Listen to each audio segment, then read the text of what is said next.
India की humanitarian एक move है, वो एक ह्यूमैनिटेरियन या ह्यूमनिस्ट बेसिस पे वो किसी की हेल्प कर रहा है, तो हम उसको एकदम जाके मसला कश्मीर से भी जोड़ दें और ताइब एर्दोगान को भी विन करने से जोड़ दें। मैं समझता हूँ कि ये जो है ना एंगल, ये पहले ही पाकिस्तान को ले डूबा है और मजीद ले डूबेगा। ये होगा कि इंडिया जो भी अच्छा काम करेगा उसको फिर हम इसी तरीके से जो है ना वो देखेंगे कि जी ये इन्होंने इसलिए कर लिया कि इसमें ये है।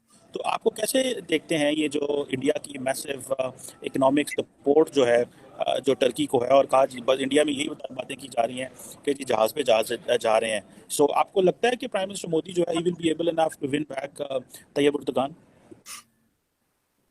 देखें जी, अगर हम इस एंगल से इंडिया को देखेंगे ना तो इसमें फिर ये होगा कि एक तो मैं समझता हूँ कि it would not be a fair way of looking at things, लेकिन इससे ये होगा कि इंडिया जो भी अच्छा काम करेगा उसको फिर हम इसी तरीके से जो है ना वो देखेंगे कि जी ये इन्होंने इसलिए कर लिया कि इसमें ये है। जय हिंद दोस्तों। तुर्की और सीरिया में आए विनाशकारी भूकंप में फंसे लोगों की मदद के लिए भारत हर मुमकिन कोशिश कर रहा है। इस प्राकृतिक त्रासदी की घड़ी में भारत की तरफ से ऑपरेशन दोस्त के तहत इस अभियान को मानवीयता के आधार पर चलाया जा रहा है। इस ऑपरेशन के तहत एनडीआरएफ की कई टीमें तुर्की और सीरिया में राहत बचाव कार्य में जुटी है।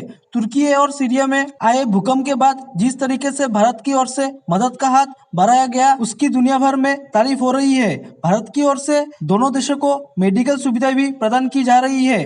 भारत ने इस ऑपरेशन के तहत तुर्की और सीरिया को 841 कार्टन दवाएं, सुरक्षा उपकरण और डायग्नोस्टिक्स भेजे। भारत ऐसे मदद के लिए जाना जाने लगा है और कई मानवीय संकटों के वक्त सहायता के लिए सबसे आगे रहा। अब ये जो ह्यूमैनिटेरियन इशू चल रहा है तुर्की के हवाले से, इसमें जितने मुल्क भी किसी न किसी तरीके से जिनकी कोई एफिलिएशन बनती है किसी तरीके से भी, वो जाहिर है कि उनकी अपने अपनी बसात के मुताबिक हेल्प कर रहे हैं और उसमें कोई मुल्क भी पीछे नहीं है। पाकिस्तान ने भी अपनी बसात के मुताबिक ही हेल्प की है और बल्कि वहाँ पे जो कॉल्स दी जा रही हैं पाकिस्तान में क्लैरिक्स को, और जो आज शहबाज शरीफ ने दी है कि आप आएँ और हमें कोई रास्ता बताएं और ये सारी चीज़ें, यानी अपनी बसात और औकात के मुताबिक। अब ये क्लैरिक जो है इस कॉल का क्या जवाब देंगे ये भी आपके सामने है, लेकिन पाकिस्तान ट्राई तो कर रहा है। कोई भी मुल्क ऐसा नहीं है जो कि तुर्की के साथ कोई ताल्लुक रखता हो या रखना चाहता हो, तो इसी तरह इंडिया है। बुनियादी तौर पे मैं नहीं समझता कि अगर इंडिया की ह्यूमैनिटेरियन एक मूव है, वो एक ह्यूमैनिटेरियन या ह्यूमनिस्ट बेसिस पे वो किसी की हेल्प कर रहा है, तो हम उसको एकदम जाके मसला कश्मीर से भी जोड़ दें और ताइब एर्दोगान को भी विन करने से जोड़ दें। मैं समझता हूँ कि ये जो है ना एंगल, ये पहले ही पाकिस्तान को ले डूबा है और मजीद ले डूबेगा। उसकी वजह यह है कि अगेन आप जो है ना इस महाज पे भी जो है वो इंडिया और पाकिस्तान को कंपेयर कर रहे हैं। अगर दूसरे महाजों पे चलो कुछ भी कंपैरिजन बनता है, जो माजी में मैं हमेशा उसके खिलाफ बात करता रहा हूँ कि भाई ना कंपेयर करो, लेकिन अब कम करते भी हैं तो बनता है। मसलन लड़ाई की बात करते हैं तो चलें उनके पास 10 लाख फौज हो गई, आपके पास 5 लाख हो गई, लेकिन फौज तो है ना। या उनके पास 200 टैंक हो गए, आपके पास 100 हो गए, लेकिन टैंक तो है ना। तो वो फिर आप लड़ाई की बात करते हैं तो उसमें भी एक डिस्पैरिटी क्लियर होने के बावजूद फिर भी कोई बात बनती है।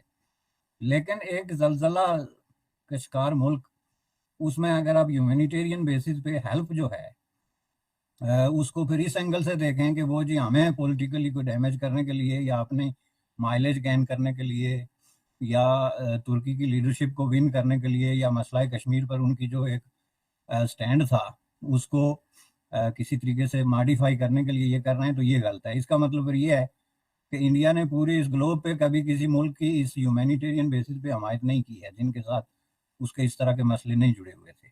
दूसरा ये है कि क्या इंडिया जो है वो इंटरनेशनली जो मुस्लिम कंट्रीज के साथ और मुस्लिम कम्युनिटी के साथ और मुस्लिम उम्मा का लफ्ज जो आप अरबिक का यूज कर रहे हैं उसके साथ इंडिया की जो जुड़त की स्ट्रगल है, मेरे ख्याल में डॉक्टर साहब आपको याद होगा कि आपके प्रोग्राम में ही गालिबन मैंने ये कहा था कि ये जब आपने OIC बनाई थी, ऑर्गेनाइजेशन ऑफ इस्लामिक कंट्रीज, तो इस कोऑपरेशन, तो ये जो है उसमें इंडिया ने दरख्वास्त दी हुई थी कि हमें इसका मेंबर बनाया जाए और उस पर बहुत बड़ी लॉबिंग हुई और उस वक्त पाकिस्तान ने कहा बाईकाट की धमकी दी कि अगर आप जो है वो हमें शामिल नहीं करते, इनको शामिल करते हैं तो हम नहीं है। अब उसमें बात क्या थी, उसमें क्यों इंडिया को निकाला गया? उसमें मैं आपको बता दूं कि जो क्राइटेरिया था वो ये नहीं था कि जिन मुल्कों के सरबराह मुसलमान हैं तो वो OIC کا ممبر ہوگا. اس کا کرائٹیریا یہ تھا کہ جن ملکوں میں مسلم ہیں اس میں آنا, اور جو امریکہ کی کنٹریز بھی اس میں اپلیکینٹ تھی. اس لیے انڈیا بھی تھی کہ چونکہ India as one of the largest Muslim population, تو اس کا تو رائٹ ویسے بھی بنتا تھا. اب اس میں موو کیا تھی؟ اس میں موو یہ تھی کہ OIC جو اس وقت بن رہی تھی اس کے پیچھے ظاہر ہے ایک پورا امریکن انٹرسٹ تھا, اور کولڈ وار کا ایک انٹرسٹ بھی اس میں شامل تھا. ڈیفینیٹلی پیک پہ تھی اس وقت. دنیا میں کوئی بھی جو فورم بنتا تھا وہ امریکہ یا روس کی مرضی کے بغیر نہیں بن سکتا تھا اس سطح کا.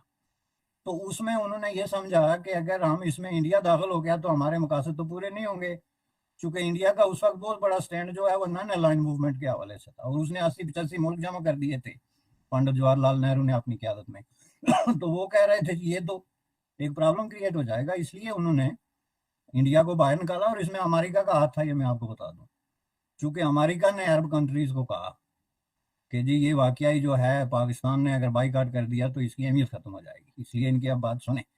تب سے لے کے تو میں نے آپ کے پروگرام میں کہا تھا کہ بریک بائی بریک, بجائے اس کے کہ انڈیا ایک ایگریسو اور ڈیفینسو پوسچر اختیار کرتا اسلامی دنیا کے بارے میں, انہوں نے اس کو بریک بائی بریک جو ہے تعمیر کرنا شروع کیا ان کے ساتھ تعلقات کو, جس کی اصل شکل جو ہے وہ جا کے کلیئر ہوئی ہے ہمارے دیکھتے ہی دیکھتے گزشتہ 5-10 سالوں میں, جس میں کہ انہوں نے سعودی عربیہ سے لے کے UAE تک اور مصر سے لے کے تو مراکش تک ان ملکوں کو اپنے اتنے قریب لایا کہ پاکستان سے زیادہ قریب ہو گئے. باہر سے کہنے کی باتیں دوسری ہوتی ہیں, لیکن اندر سے آپ دیکھیں economic ties, cultural exchange, educational exchange, investment, trade, یہ چیزیں ہوتی ہیں نا, تعلق تو اسی بیس پہ بنتے ہیں.